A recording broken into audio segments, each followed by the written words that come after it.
verra quelles sont réellement leurs implications dans ce dossier. Mais d'abord, ce qu'il faut, c'est comprendre l'affaire, parce qu'elle n'est pas facile à comprendre. On va faire ça en se relaxant, donc détends-toi.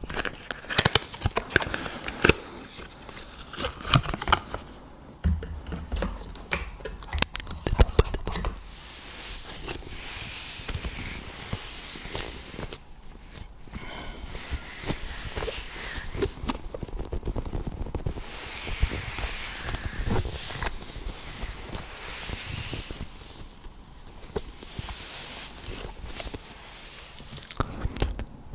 En 1953, à Brooklyn, une femme donne naissance à un bébé et elle l'appellera Jeffrey.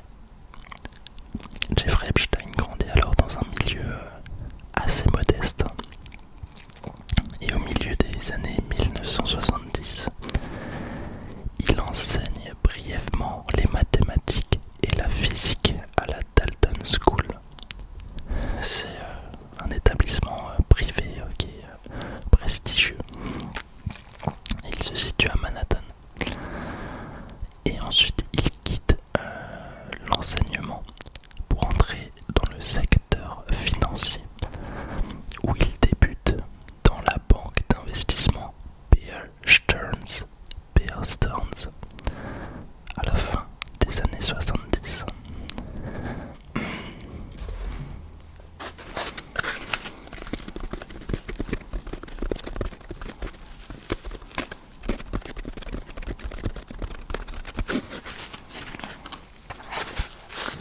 Et quand bien même il ne possède toujours pas de diplôme universitaire, il y progresse rapidement, notamment au sein du département chargé des clients privés, où il travaille avec des particuliers qui sont ultra fortunés et même des dirigeants d'entreprise. Et donc tout ça, ça l'emmène à faire de l'optimisation fiscale, de l'optimisation patrimoniale aussi, pour des clients qui disposent d'actifs super importants. Et ça lui permet de tisser un genre de réseau relationnel très influent dans le milieu des affaires. Ça, c'est ce que mon père il fait. C'est un gestionnaire de patrimoine, mon père. Et c'est vrai que lui aussi, il a un petit réseau.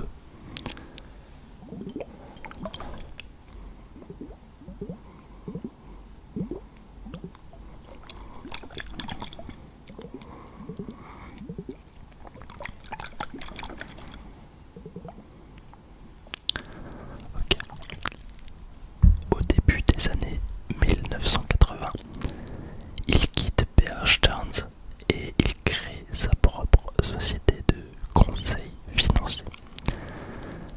C'est Jeffrey Epstein et compagnie. Jeffrey Epstein et compagnie. Cette entreprise, elle est présentée comme une structure réservée à des clients dont la fortune dépasse les 1 milliard de dollars. C'est énorme. Et cette position lui permet d'entretenir donc une image de gestionnaire très discret au service d'une clientèle extrêmement fortunée. Et donc il va comme ça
possède une énorme résidence à New York City.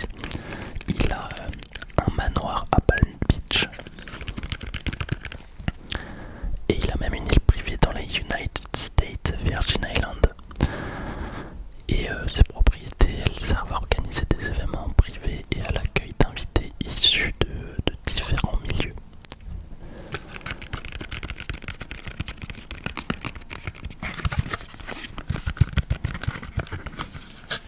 Donc en gros, ce qu'il faut retenir, c'est que Jeffrey Epstein, il devient ultra influent. Et cette influence forte aura des conséquences énormes pour la suite des événements.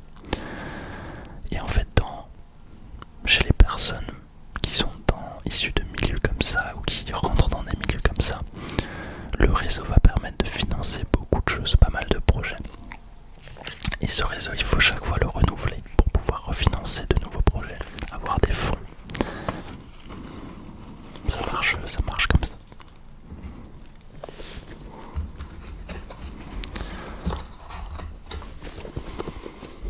Mais bon, là on va rentrer dans le vif du sujet.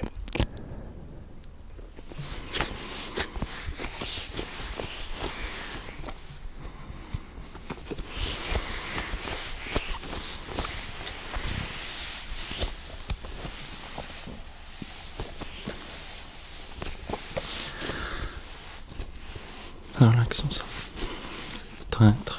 C'est très relaxant. Relaxe-toi. Détends-toi. Et relaxe-toi. Ok. Très bien.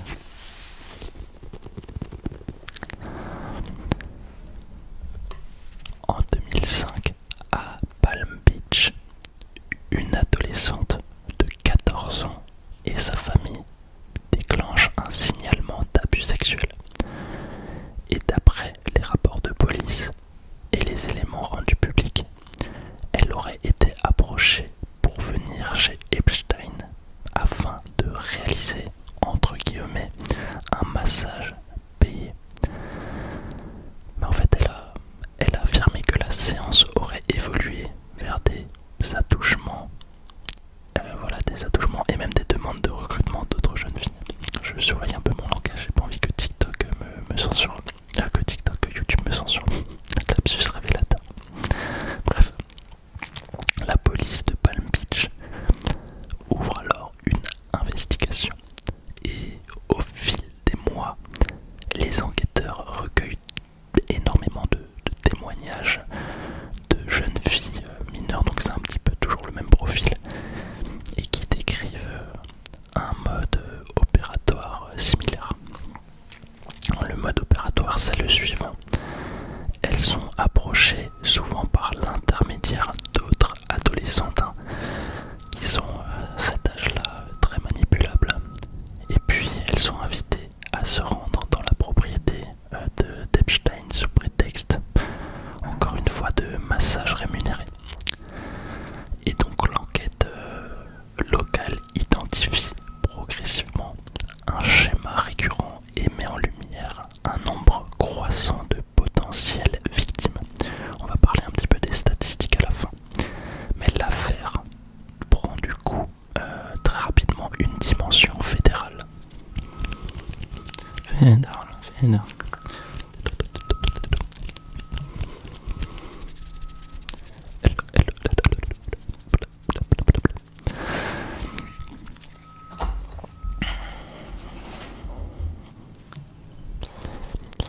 En 2007 et 2008, les discussions s'engagent entre l'équipe de défense d'Epstein et le bureau du procureur fédéral du district sud de Floride, qui est dirigé à l'époque par Alexander Acosta. Et effectivement, ce bureau fédéral avait la possibilité d'engager des poursuites fédérales beaucoup plus lourdes contre Epstein. Les chefs d'accusation fédéraux en fait auraient pu entraîner une peine de prison beaucoup plus longue. Mais au lieu d'aller vers un procès fédéral, les avocats d'Epstein ont réussi à négocier avec le procureur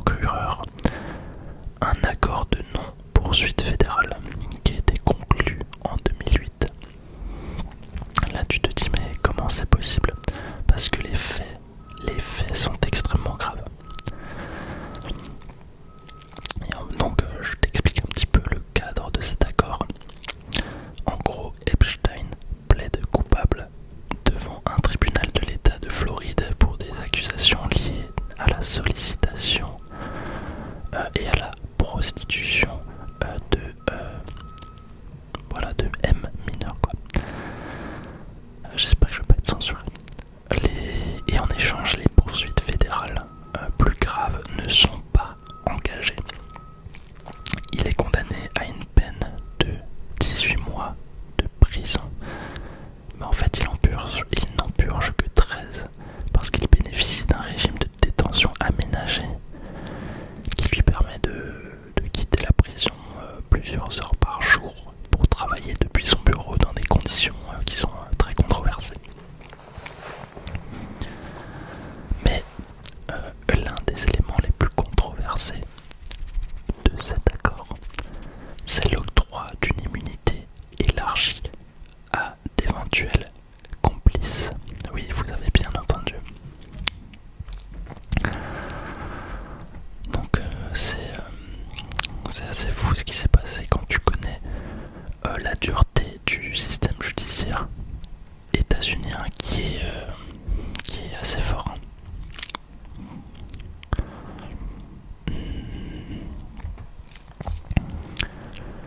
Bref.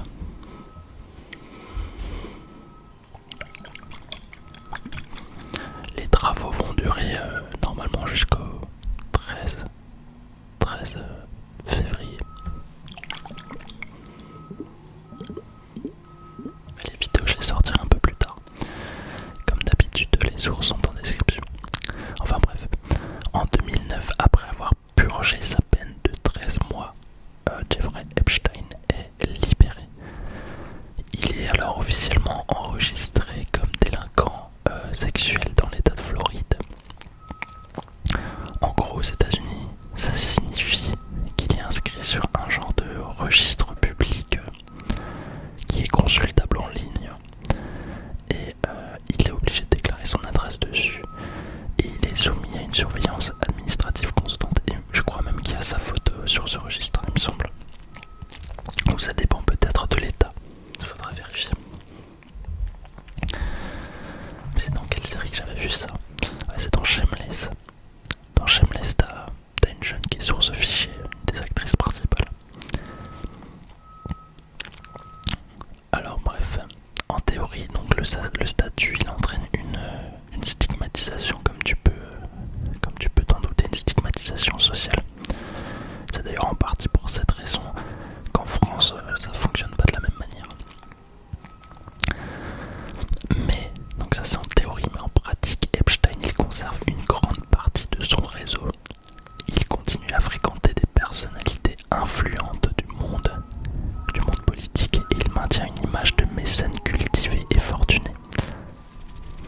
Et ce contraste entre condamnation pour crimes sexuels sur mineurs et maintien d'un cercle puissant commence à susciter certaines interrogations croissantes, ce qui est bien normal.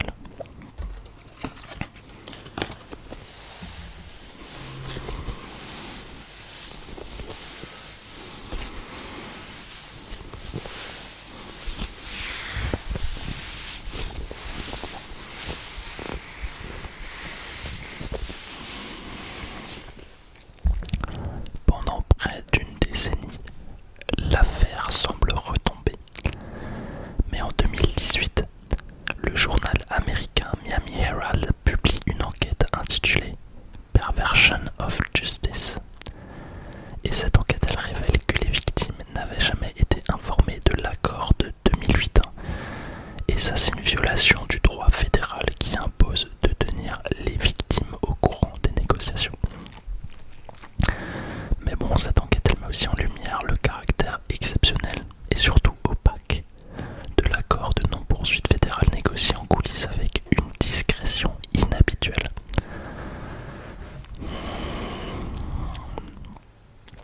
Aussi bien que sur l'ampleur de l'immunité accordée qui est extrême. Et qui protégeait non seulement Jeffrey Epstein, mais aussi d'éventuels complices sans que leur identité ne soit rendue publique, comme je l'ai décrit avant. Enfin bref, les journalistes montrent également que le nombre de jeunes filles identifiées est en fait plus important que ce qui avait été présenté à l'époque. Ça veut dire qu'il s'agit non pas d'un acte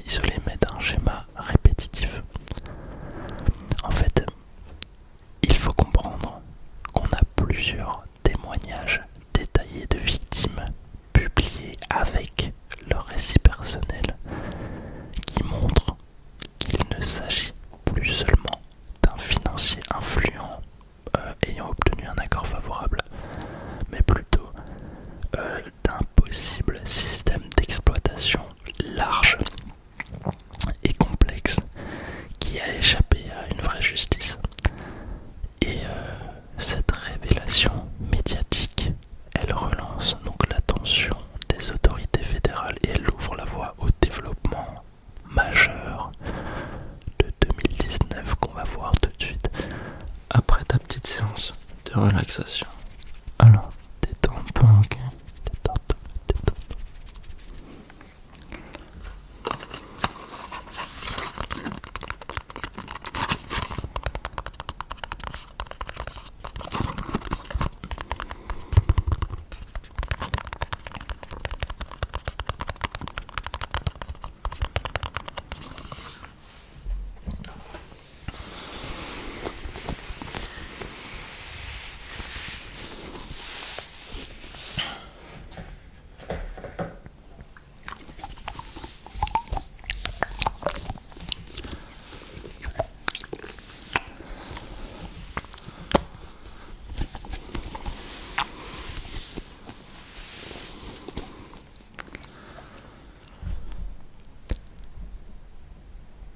Sous la pression médiatique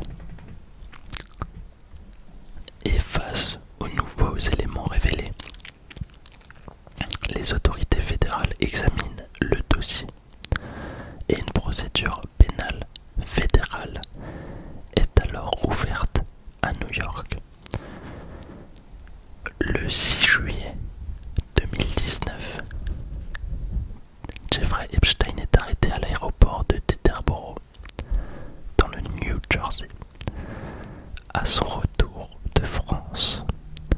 Mais cette fois, l'affaire est prise en charge par le bureau du procureur fédéral du district sud de New York. Il est alors inculpé pour trafic sexuel de mineurs et pour complot en vue de trafic sexuel. Des accusations fédérales qui sont donc beaucoup plus graves que celles retenues en 2008. Et les faits reprochés portent principalement sur des actes commis entre 2002 et 2005 à New York, en Floride. Donc sa résidence à New York est perquisitionnée. Et sa résidence, c'est un genre de vaste hôtel particulier à Manhattan. Et les enquêteurs saisissent du matériel jugé compromettant. Donc des milliers de photographies, des supports numériques et des documents qui peuvent être liés aux accusations. Et cette fois, il n'y a vraiment aucun accord discret qui semble être envisageable avec la justice. Oh le vacarme. Oh le vacarme.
le juge fédéral Richard M. Berman prononce la dissolution de la procédure. Après la mort de Jeffrey Epstein, l'attention judiciaire se porte sur son entourage proche. En juillet 2020, Ghislaine Maxwell est arrêtée par les autorités fédérales américaines. Elle est accusée d'avoir participé au recrutement et à l'exploitation de mineurs au profit d'Epstein dans les années 90 et 2000. Son procès s'ouvre en 2021 et à l'issue des audiences, elle est reconnue coupable de plusieurs chefs d'accusation liés au trafic sexuel de mineurs. En 2022, elle est condamnée à une peine de 20 ans de prison et cette condamnation elle constitue la principale issue pénale directe liée au réseau d'Epstein après son décès.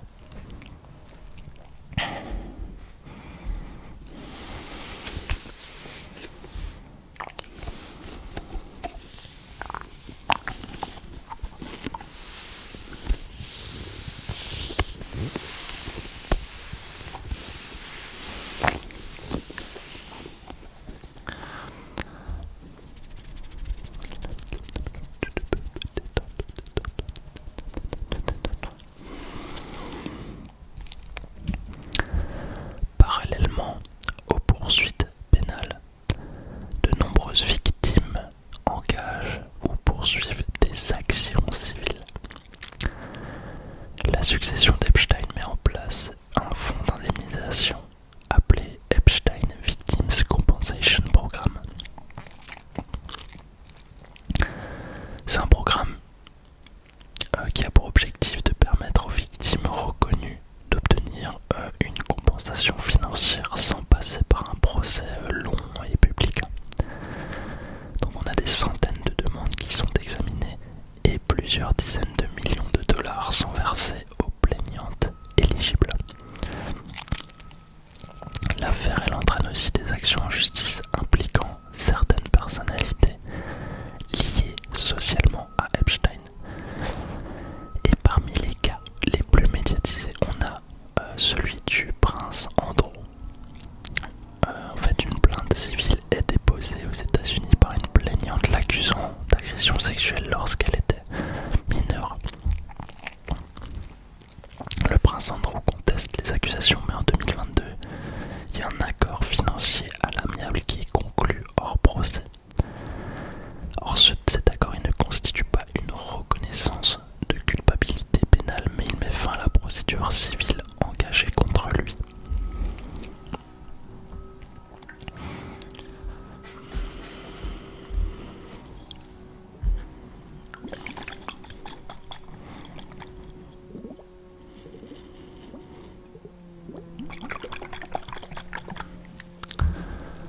Et c'est vrai qu'on a l'impression que de nouveaux noms sortent régulièrement parce que les documents judiciaires liés aux différentes procédures, notamment à New York City, sont publiés régulièrement, progressivement, parfois des années après les faits. Et ces déclassifications comprennent des dépositions, des échanges d'emails, des carnets d'adresses ou même des documents versés au dossier par les parties. Donc quand il y a un nouveau lot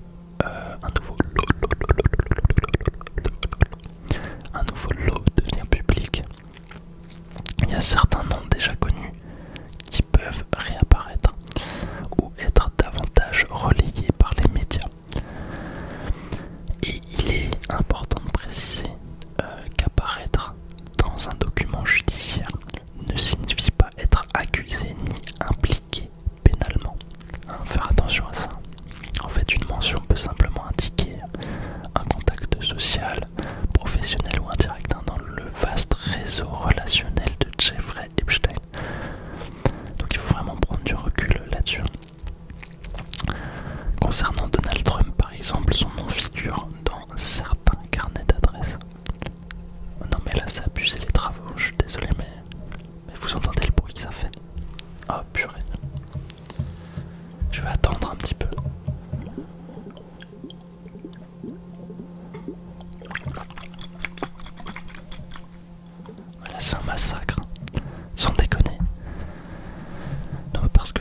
juste de changer de stratégie YouTube. Je vous avais une vidéo pour vous parler de tout ça, et il y a ça maintenant, non mais sans déconner. Parce que j'ai perdu toutes les vidéos que j'avais mis de côté. Toutes les vidéos qui sont réservées aux membres resteront réservées aux membres. Donc j'ai plus aucune vidéo de côté là. Sans déconner. Et je pars au Canada dans une semaine. Aïe aïe aïe, je suis dans la merde. Bon, on va continuer parce que... Ah, ça s'est arrêté, mon Dieu merci. Donc je disais, voilà, concernant Donald Trump, son nom figure dans certains carnets d'adresses, dans des registres de vol et des témoignages qui ont été rendus publics. Et il est établi qu'il a fréquenté les mêmes cercles mondains qu'Epstein dans les années 90 et au début des années 2000. Mais à ce jour, il n'y a aucune inculpation ni condamnation pénale qui ne le vise dans le cadre de cette affaire. Voilà, peut-être que le temps fera son effet, on verra ce qui va se passer. En tout cas, il faut toujours prendre du recul sur ce genre d'affaires. On a aussi des personnalités françaises comme Marine Le Pen ou Emmanuel Macron qui apparaissent également dans certains documents rendus publics. Dans plusieurs cas, il s'agit de correspondance entre tiers, de commentaires politiques, de contenus versés aux archives ou de documents contenant leur nom dans un contexte sans lien direct avec les accusations criminelles.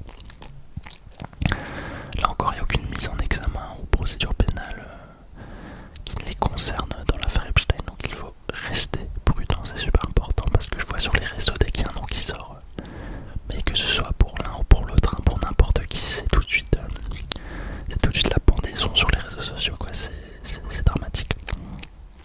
Et pourtant, Marine Le Pen, je la porte pas du tout dans mon cœur, mais je pense qu'il faut rester juste et impartial et nuancé, c'est important. Les archives judiciaires contiennent des éléments qui sont ultra variés et parfois qui sont sortis de leur contexte ou qui proviennent d'échanges entre personnes qui ne sont pas elles-mêmes poursuivies. En fait, seule une inculpation formelle ou un jugement permet vraiment d'établir une responsabilité pénale. Et c'est pas le cas des personnalités citées ici, en tout cas pour le moment. Donc voilà. Enfin bref, le Epstein Victim Compensation Programme, il a reçu plus de 200 demandes d'indemnisation et entre 150 et 200 personnes ont finalement été indemnisées. On peut donc, avec prudence, attention, estimer le nombre de victimes à plusieurs centaines au moins. Voilà.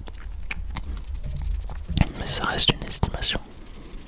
Et il y a plusieurs États des États-Unis qui sont impliqués dans cette affaire. Et même, je